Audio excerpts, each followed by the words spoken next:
Hello, welcome to my YouTube channel.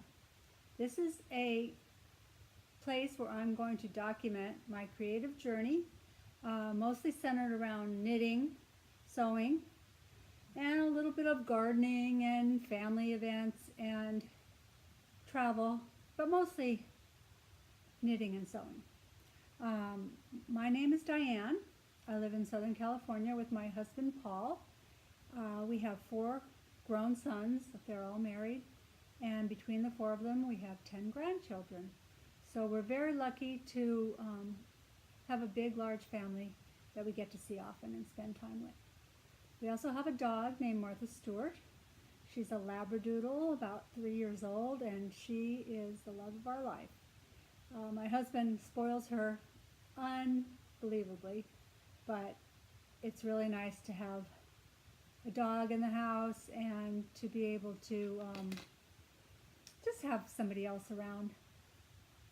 My husband's recently retired, so he's home a lot, but still works occasionally. And so this is where I'm going to tell you about what I like to do. And I love knitting and dyeing yarn. I've started a yarn dyeing business about 8 months ago called Dye Lots Studio. I'm on Etsy. And I really enjoy it. It's sort of my new creative outlet, and hopefully will be a little bit of a, get some income for us now that my husband's retired, and give us a little more travel money. I'm going to start by telling you what I've finished. No, what I'm wearing. I am wearing the Soldotna crop. That I never thought in my life that I could wear a crop sweater, but I'm going to move this one out of the way for a little bit.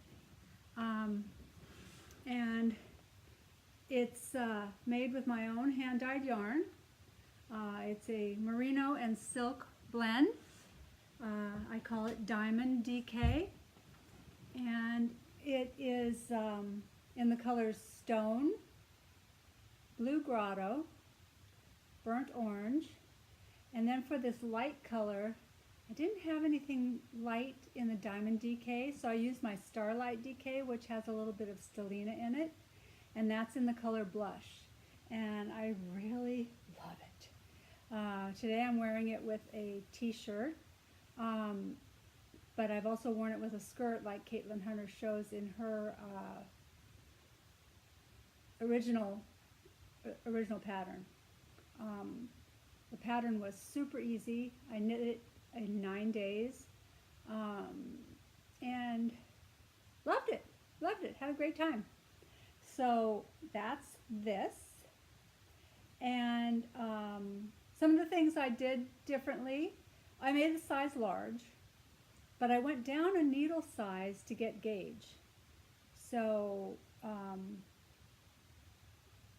yeah, and I repeated the body repeat 1.5 times more than the pattern called for. Other than that, I did the way the pattern said to do it. And then I'm going to tell you what I recently finished. And this is my Cobble Beach dotted tee, and I have it on my Beatrice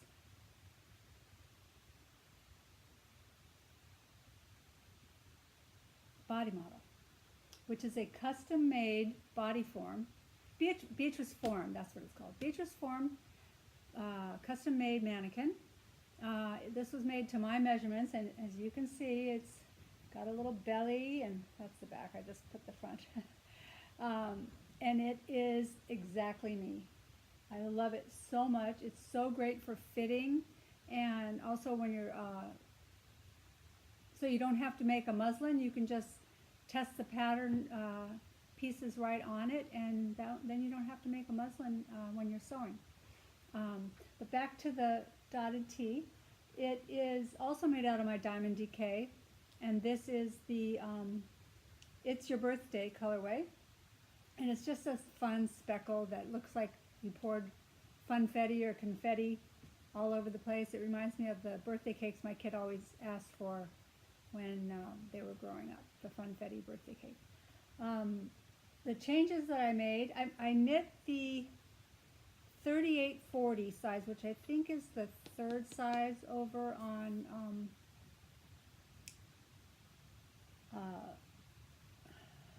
kind of a little bit brain dead right now. The third size over on Marie Green's pattern, and this pattern is from Seamless Knit Sweaters in 2 weeks.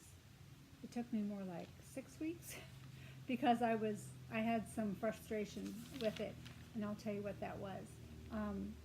First of all, the sweater is knit top down, but it's knit flat until you get to this point here, and then it's knit in the round.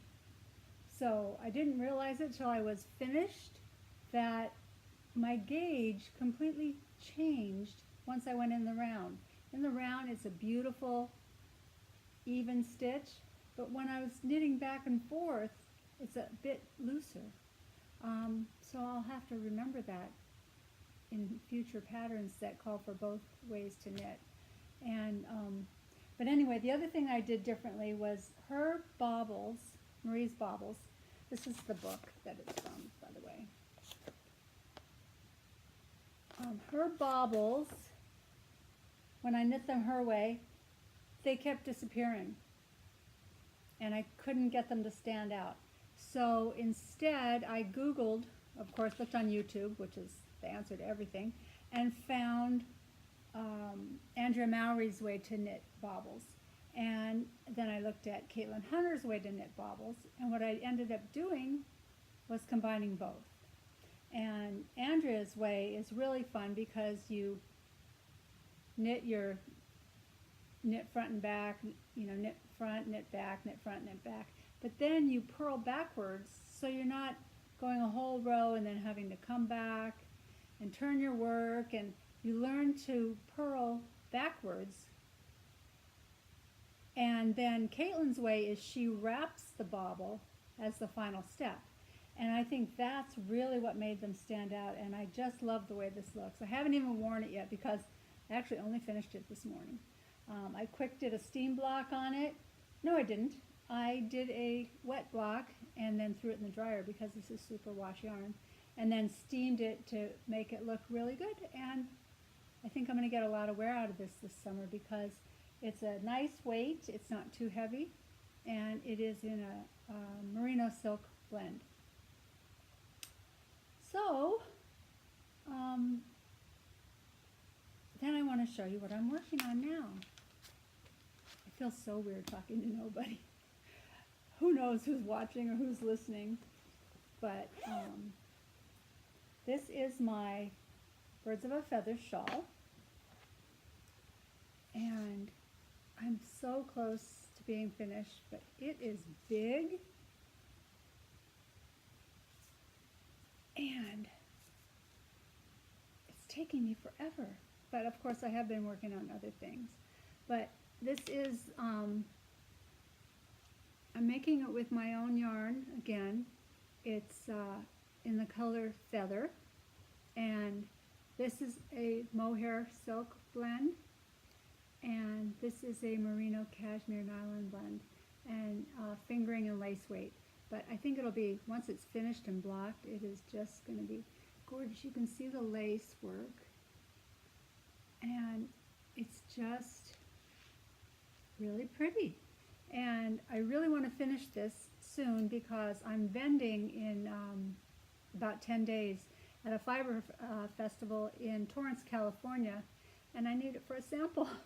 So I really want to work just exclusively on this for the next 10 days to get it ready.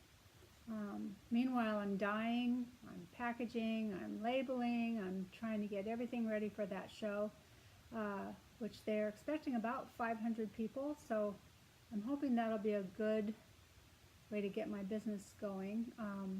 I've only vended one other time before, and that was at a very small guild in San Diego, California. So this is my must-finish project. And next up is what I want to make next. And I'm having a hard time deciding between